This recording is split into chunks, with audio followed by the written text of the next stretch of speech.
لشونا نامزتين كوماريان جبو هالبجاتنان سروك ترامب لهشت أوستانا كامبيني گرم دكا زهرا دوگان روزنامه‌وان کرد على ترکیه زندان کری خلات آزایتی وردگرا و قالوا امریکی للشباب بترصى هالوینه چطور تبعان دکن؟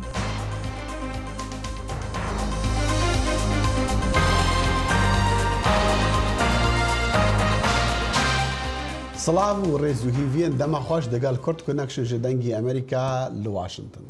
الله من شوي دمتان خوش میدارم دمینگی خوش والمان بوانسر. کمتر لهفتەیەک ماوە بوو هەڵبژاردنەگرنەکانی ترمینیە و ڕاست کە لەوانەیە هاوسەنگی دەسەڵات لە واشنتن بگۆڕێ. سەرۆکی وڵاتە یەکگرتووەکان دانالد ترامپ لە جیاتی ئەندامانی پارتەکەی دەست بە هەڵمەتێکی هێڕژبەرانەی کردووە بە ئەنجامدانی 11 ڕاپەڕاندن لە 8 ئیالەتدا. گریتە ڤان سۆستێرن لە بەرنامەی پلاگ ئین هەنی ئەم هەفتە دەڕوانێتە مەیل و دابەشوەکان لە نیوان کۆماری و دیموکراتەکاندا. هەر چەند ڕۆژێک ماوە پێش هەڵبژاردنەکانی ترمینیەوە ڕاستی وڵاتە یەکگرتووەکان ئەندامانی کۆماریەکان یارمەتیکی هەرەگەورە لەسەرەوە وەردەگرن.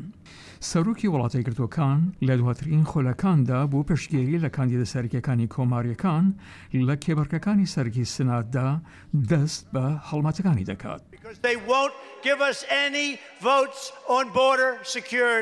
لە کاتێکدا سەرۆک ترامپ خۆی لە نیو کاندیدەکاندا نییە، مات شلاپ سەرۆکی ساندیکای پارێزکارانی ئەمریکا دەڵێت سەرۆک هێزی هاژووتنە بۆ هەندی لەوانەی دەچنە بەنگەکانی دەنگدان لە مانگی نۆڤەمبر. ئەمە یارمەتی نادا بۆ ڕاپرسیەک لەسەر سەرۆک لەبەر ئەوەی تارمایی زۆر گەورە و زاڵە بەسەر سیاسەتدا، ئەو زاڵە بەسەر هەموو خولێکی نوێدا، ئەو هەر جارور لە هەر کێبەرچەیەکدا یاریکەری هەرە گەورە نابێت، بەڵام تێک ڕاپرسیاری لەسەر نییە کە دەنگدەران لە کۆتاییدا بە جۆرێک دەڵێن چۆن لەبارەی سەرۆک ترامپەوە بیر دەکەنەوە. هەندی لەوانەی لە سەرۆک ترامپ ڕەخنە دەگرن گلەی لە قسە توندوتیژەکانی دەکەن بۆ هاندانی تووڕەیی و توندوتیژی لە هەندی کرد. ئەوەش پاشەفتەیەک لە توندوتیژی کە 11 کەس لە کەنیشتێکدا لە پسپەر کوژان و دەستگیرکردنی پیاوێک لە ئێرەتی فلۆریدا بەهۆی ناردنی بۆمب لە ڕێگای پۆستەوە بۆ سێنزە لە کەسایەتە ناودارەکانی دیموکراتەکان و میدیەکاندا. جیم مالۆن پەیامێری باڵای نیشتمانی دەنگی ئەمریکا دەڵێت. پرسیارەکە ئەوەیە ئێمە نازانین ئەم کەشەی وڵاتەکە لە چەند ڕۆژی ڕابردوودا چی بوو، ئەمە لەسەر هەڵبژاردنەکان چه کاریگەری دەبێت. ئەو ئامانجەی پێکاوێتی ئەوەیە سەرنجی لەسەر کێشەکان لاداوە بەواتایەک سەرۆکگویستی تشک بخاتە سەر کۆچبەران و کاروانەکە. دیموکراتەکان هەروە هەوڵدەدەن لە گفتوگۆکاندا دوورکەونەوە و چێشکێکی زۆرتر بخەنە سەر کێشەی چاودێری تەندروستی. سەرۆک دەیەوێ هەراهوریایەکی زۆر دروستکات. من لەو باوەڕەدام هاوڵاتیان خەمی ئەو کێشانەیانە کە ئێستا لە ئارادایە. من لەو باوەڕەدام ئێستاکە کێشەی چاودێری تەندروستی بۆ دیموکراتەکان زۆر گرنگە لەبەرەوەی کۆمارەکان ویسیان چاودێری ئۆباما هەڵبۆشێنەوە، لە نێوانیاندا هەڵوەشانەوەی پاراستن بۆ کەسانی لەو بارودۆخەی کە ئێستا تیایدان. چاودێرانی کاروباری ڕامیاری دەڵێن پاراستنی سنات کە ئێستاکە لەلایەن کۆماریەکانەوە بەڕێوە دەچێت باشترین هێوای سەرۆک دانالد ترامپە. لەسەر بەنەمایشیکردنەوەکان لە دەنگدەرانی گشتی وا دیارە لەوانەی دیموکراتەکان دەست بگرنەوە بەسەر سنات یان ئەنجومەنی پیران لەو کاتەی ئەمریکایەکان لە ڕۆژی سێشەممەیە 6 نۆڤەمبر ڕوو دەکەنە بنکەکانی دەنگدان. لە چوارەمین ساڵیادی ئازادکردنی کۆبانەی لە دەستی دەوڵەتی ئیسلامی گوندەکانی ڕۆژهەڵات و ڕۆژاوای شارەکە ماوەیەکە لە ژێر تۆبارانی لەشکری تورکیادایە و ژمارەیە کەسانیش کوژراون و بریندار بوونە. خەڵکی هەرێما جەزیری ژە قامشل و حتا دێرێکی گورد بنە ناو جادان ji بۆ پشتەوانیکردنا کۆبانی و ئەفرینێ. بەهاترا چارەمین ڕۆژا جیهانی یا کوبانیە لە ڕاستی بۆمبەبارانە ئەتۆپن ئارتێشا تورکیای هات. لەسەر بانگا ڕێڤەبەریە خوەسەریا باکوور و ڕۆژهەڵاتی سووریایە بە حەزاران گەلێن باکووری سووریە ji بۆ پشتگیریya کوبانê û Efrînê daketin kolanê. Li bajarokê Tirbespiyê bi hezara gelên Qamişlo û bajarên din ta ber bi Dêrikê ve hatin Tirbespiyê û meşek girsayîl darxistin. Di meşê de sloganên piştgiriya Kubanê û Efrînê hatin qêrîn. Her wisa êrişên artêşa Tirkiyeyê hate şermezarkirin. Hevserokê Partiya PYD Şahûs Hesen li gel berpirsên rêveberiya Xweser di meşê de beşdar bûn. Birêz Hesen ji bo dengê Amerîka axivî û got Tirkî hew dide bi êrişê xwe li ser Kubanê Daişê ji tinebûnê rizgar bike. ئەمجارێکی دیش هەمی دنیاێ دەبێژن ئێگە داعش دەحفان بسەرمەوە دەولەتە تورک بوو ئانهاژی دەولەتە تورک هەمان ڕۆژێدا دیسە ئیریشی مەدەکێ ji bo wê carekî dî isbat dibige dewleta Tirk bixwe Daişe bixwe Daиш derxistiye bixwe sermeve dehfandiye û anha jî dixwaze tola wê nara bike ji bo wê çawa me Daиш şikena belhember wê li ber xwe da em jinha jî berxwedana xwe dewam bikin. Beşdarbûna hemû pêkhateyên di meşê de jî diyar bû. Serokê êlên Ereban jî di meşê de beşdar bûn. Serokê êla Zwêd ya Ereb got ji bo piştgiriya Kubanê ew niha li kolanê ne û ew piştgiriya Hesedê bikin heta dawî. إغراق بالفارس أحد شو قبيلة زويد إيرو أم دركتن جبو بيرانينا سرهلدانا كوباني و پشتگیری به همو مناطقين باكوري سوريا أم دخوازن جواكان أفنتاوي گو إيريشين تركي بسكنين الصر مناطق مي آشتي خواز دباكوري سوريا جبرگو تركي ناخوازي آشتي چه ببيل باكوري سوريا مشا گرس یا پشتگیریا کوبانê di kolana Tirbespiye de meşiya û ber bi qada azadî vê ya bajar rawistiye. Dayikên cangoriyên YPG di meşê de slogan hildan û bêdengiya navnetewî şermezar kirin. Dayikan bang li Amerîka û civaka navnetewî kir got hevkarên xwe di şerê li dijî terorê de ji êrişên artêşa Tirkiyeyê biparêze. Ez gazî dewletê navnetewî dikim, Amerîka dikim, va dewletê heqûqnas bera di ser vê erda azad û vê erda ku xwîna zela rijiyayê bera heqîqeta xwe derxin ser dinyayê û rastiya xwe derxin û heqîqul insan ser vî tiştî bisekinî û dengê xwe tirko bikî em bes xwînê birjînin. Ne devletê evnetewî got bijî heqê insana, ka heqê insana, ka heqê mirova. Hem jî îro heqekî me ser vê erdê heye, îro heqê me ya. Xwepêşandêran li qada azadiyê ya bajarê Tirbespiye kombûn. Li wir berpirsên rêveberiya xweser ji xwepêşandara re axivîn. Çaramîn salvegera Roja Cîhanî ya Kubanê li rastê êrişên artêşa Tirkiyeyê ji bo Kubanê hat. Sed hezaran gelên Bakurê Sûriyayê li ser asla Bakurê Sûriyayê veketin kolana. Niha li bajarokê Tirbespiye bi hezara gelên Qamişlo û heta Dêrikê hatine Tirbespiye û gotin di Roja Cîhanî ya Kubanê gotin na ji bo dakirkirina artêşa Tirkiyeyê. Zana Umer dengê Amerîka Tirbespiye. تەنگەشەی ئابووری یەکێک لە هەر کێشە گەورەکاندایە کە ڕۆبەڕۆی هەرێمی کوردستان بووەتەوە. ئۆپۆزیسیۆن باس لە پلانەکان دەکەن بۆ گەشەپێدانی ئابووری. شاسۆهرە دڵواهز سەرۆکی پارتی نەوەی نوێ یەکێک لەو ڕێبەرانەی ئۆپۆزیسیۆندایە کە لە ڕۆژی سێشەمە لە ئینستیتوتی ڕۆژهەڵاتی ناوین لە واشنگتن دیسی لەو بارەیەوە ئاخفت و پرۆژەی پارتەکەی بۆ ئایندەی هەرێمەکە.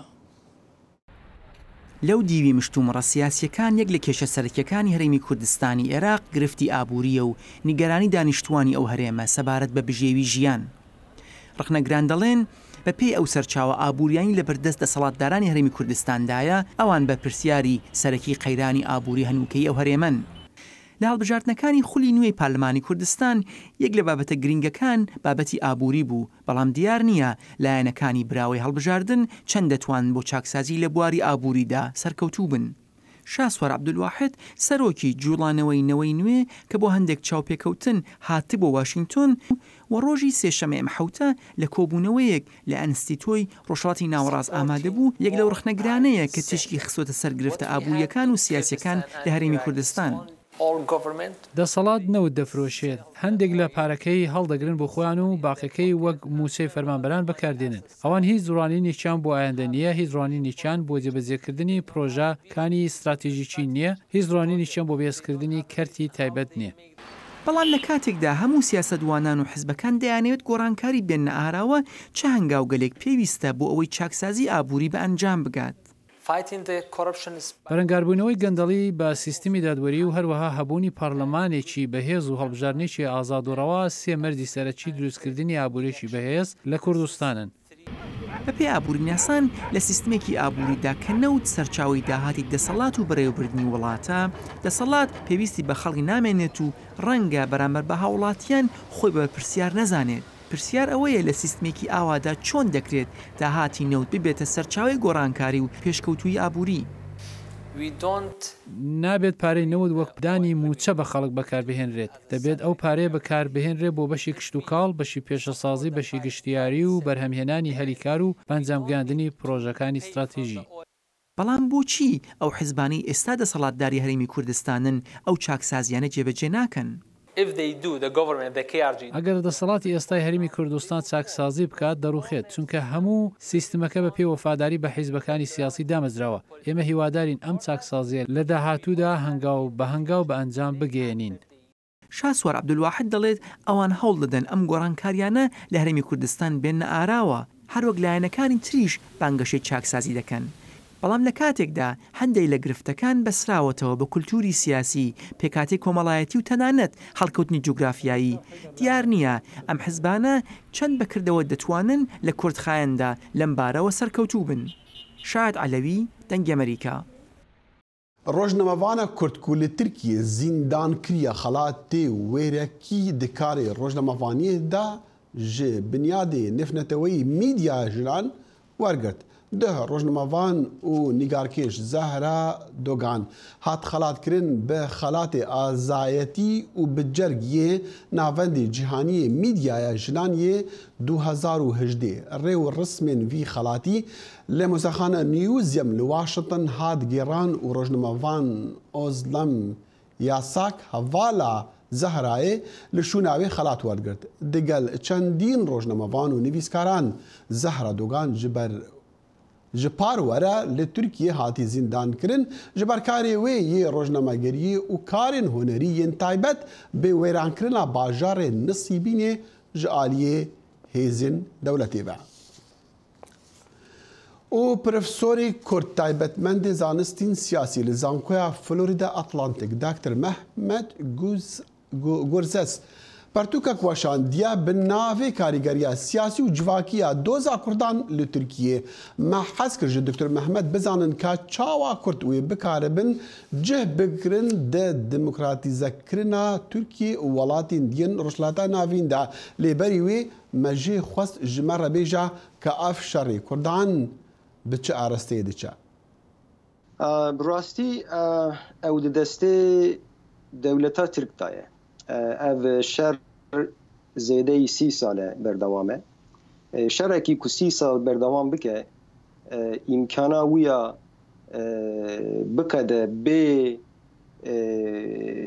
bê müzakere tune. Yani gere dewlet û Kurd werin ser masê müzakere bikin lê ana tişkî wisa nexwaniye malesef. Lêbelê şerekî ew ku zêde dewam kiriye mecbûr her du alî werin ser masê û ji bo aşîtiyê müzakere bikin. Hêviya me heye ku ew ê zûtir bibe. Belê.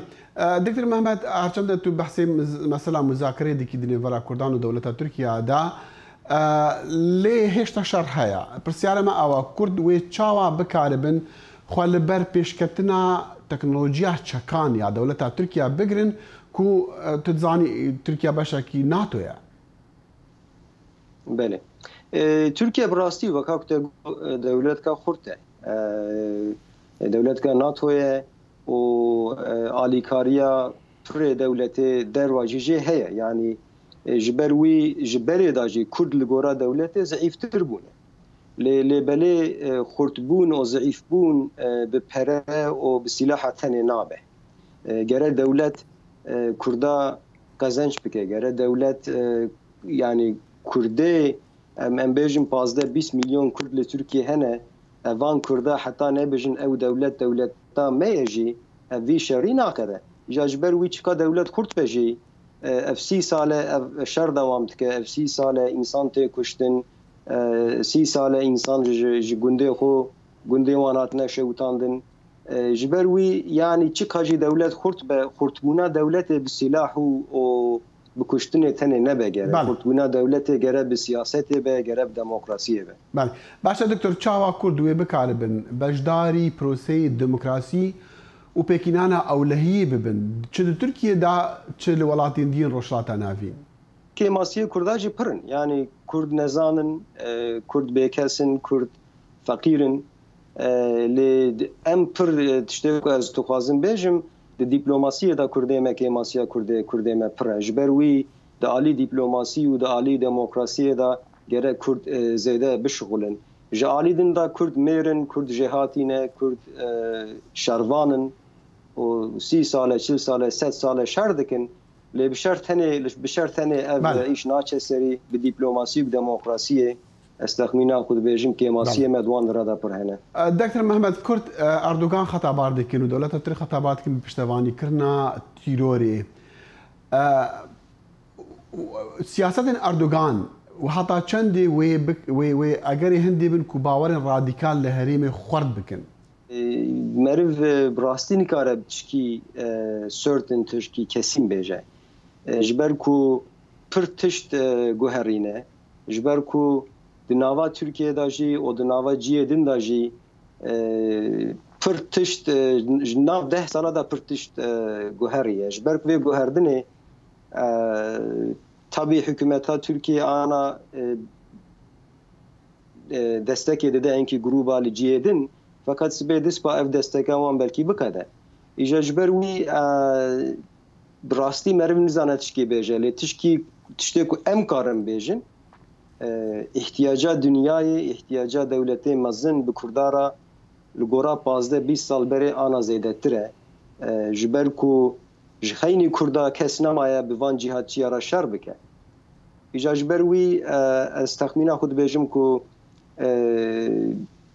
يعني درuma kurda de 5 sala 5 sala şunda 10 sala şunda ev çetir bive lebele zora yani ejber ku hinki tiş zu dugahara lwe harame zora meref tişki kesin bej دكتور محمد غورسس بروفيسور لزانكويا فلوريدا اتلانتيك جي فلوريدا بكرت كونكشن رابو ام قال كي سباسياتك دكتور سپاس سەرچاوە زۆری لە ژنانی ئیزیدی کە لە دەمی هێڕەشەکانی دەوڵەتی ئیسلامیدا لە شنگال ڕفێنران لە نیوان شەڕکەرانیاندا لە عێراق و سوورەدا بەشکرا بوون. ژمارەیەک لەوانە لە ڕێفێنرانیانەوە مناڵیان هەبووە. بە پێی یاسای عێراقی ئەو مناڵانەی لە باوکویکی مسلمانەوە لەدایک دەبن بە مسلمان دەژمێردرێن، بەڵام ئەو مناڵانە لەلایەن ئیزیدیەکانەوە پەسەند ناکرێن. li dema malbatê amadekariyan dikin bere û Astralya koçber bibin û dest bi jiyaneka nû bikin, kesek heye naxwazit keça xwe ya 2 salî ku navê wê Mariya ye û ji babekî Daeş bûye li dîv xwe bihilit. Dayika Mariya ku jineka êzidiye û naxwazit navê wê bête aşkira kirin, 4 salan di êxsîriya çekdarên Daişê dabû û çendîn caran di navbera çekdarên Daişê da kirî firotin pê hatiye kirin. Ew wekû gelek keç û jinên êzidiyan ji destê çekdarên Daişê hatine rêzgarkirin piştî malbata wê pare dayn. Lê nexwastin diravî bû zarokê wê yê ji bavê Daişî bidin. Ew niha li kempeka koçberan daye li Herêma Kurdistanê wî dibêjit malbata wê razî nebûn zarokê ji bavê Daişî di nav xwe da qebûl bikin. Min bi şev digel wan axeft û behsê zarokê kir. Min got wan ez digel xwe bînim, gotin min nexêr, neîne. Em naxwazin zarokekî Daişê di nav me de bit. Dayika Mariya naçar bû zarokê xwe li dîv xwe bihile û niha yê mala xwedankirina êtîmaya ku rêveberiya Xweseriya Kurdên Sûriye çavdêriye diket. Di hembêza min da bû heta digel xwe birîn. Min hizir nedikir ez wê bihêlim. Lê piştî peywendîkirinê bi malbata xwe hizira min hate guhorîn. Karbidestên rêveberiya Xweseriya Kurdan li Bakurê Sûriye piştrast dikit ku nekemî 100 zarokên ji bavên Daişî û dayikên êzidî li defwana hene. Rêvebera mala xwedankirina êtîman jîn da Ehmed dibêjitin hindek zarok li vê rêne û hindek radestî encûmena Şingalê hatine kirin. طبعا قال لك الزاروك والجن أفي تايبت يعني يزيدون يعني يزيديشن قالبون جن يقدعش وربون جم خوك سبايا أو دهشتن أف هن الزاروك متسلمي مجلساشن قالي كرن أو هن الجوانا أفداي كان زاروك يخول الجن بافي واتشتن الجن بافي واني يقدعش أو أسير كربون پشتی کفتنا پایتختن خلافتا داعشê li Iraqê û Sûriye zor jinên êzidî piştî demekî dirêj ji jiyana kuêla û destdirêjiya û hebûna zarokan vegerane bû nav malên xwe. Lê malbatên wan naxwazin zarokên wan werbigirin wekû parastin bo ûl û keltûrê êzidiyan û bi taybet digel hebûna pêşniyaza qanûneka Iraqî ku zarokekî ji bavê Misilman bi Misilman dête naskirin. Civaka êzidiyan bi dilekî fireh pêşwazî li qurbaniyên Daişê kirin. Li gor biryara civaka ruhaniya êzidiyan ya sala 2015. Encûmena Ruhaniya Êzidiyan bi giring dibînît ku divê dergeh li berdem rizgarbûyên êzidiyan vekin da ku bikevin nava civakê da.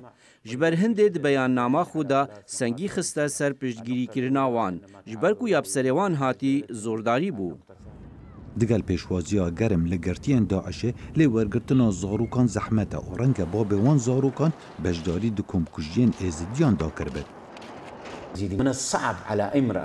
زەحمەتە ژنەکە ئێزدی یا ڕزگاربووی زارروکێکی گەلخوبینیت با بێوی زارروکی بەشداریت کومکوژیان داکردبیت و من ژنên ڕزگاربووی دیتن di navmalên wan kesanda bûn ew ên beşdarî di komkujiyên herdan koç û ezêr û sîpaşê xidra da kirbûn.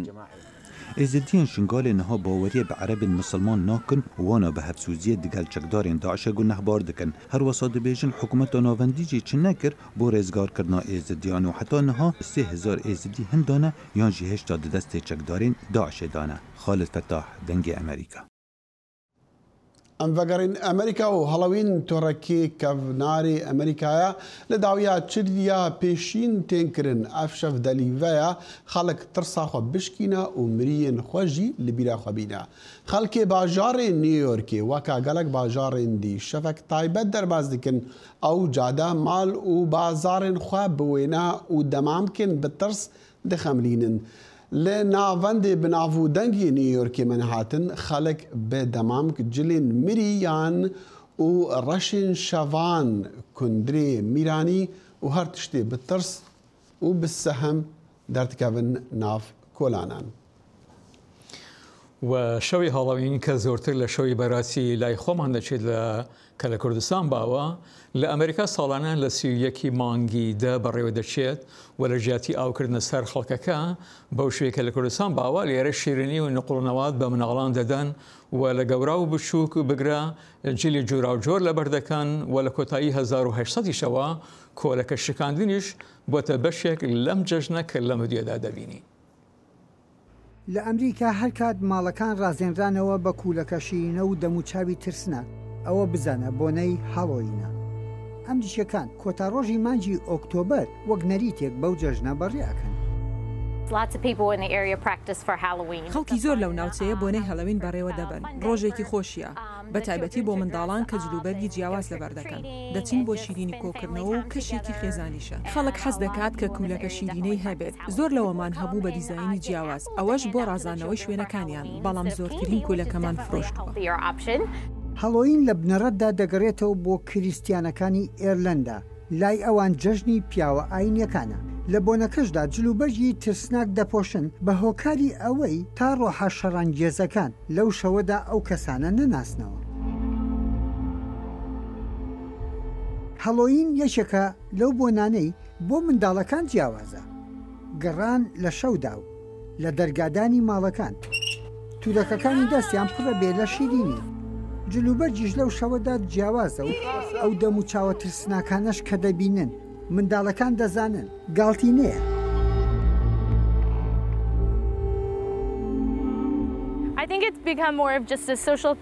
لەو باوەڕدان بووە بە بۆنەیەکی کۆمەڵاتی بۆ بەسەربردننی کاتێکی خۆش خەڵق جلوبەرگی جیا دەپۆشن و لەو شەوەدا سەیر و سەمەرە دەردەکەون. چیتر هەڵەوین وەک بۆنەیەکی ئاینی نەماوەتەوە کە دەبوو وابێت تەنەهاشتی سەیر و سەمەرە و کات بەسەربردن و وەرگرتنی شیرینی.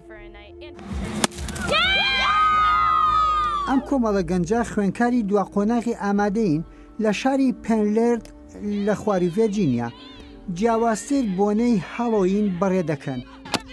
بەڕێکردنی ساتەکانیان بە شکاندنی کوولەکە شیرینەکان.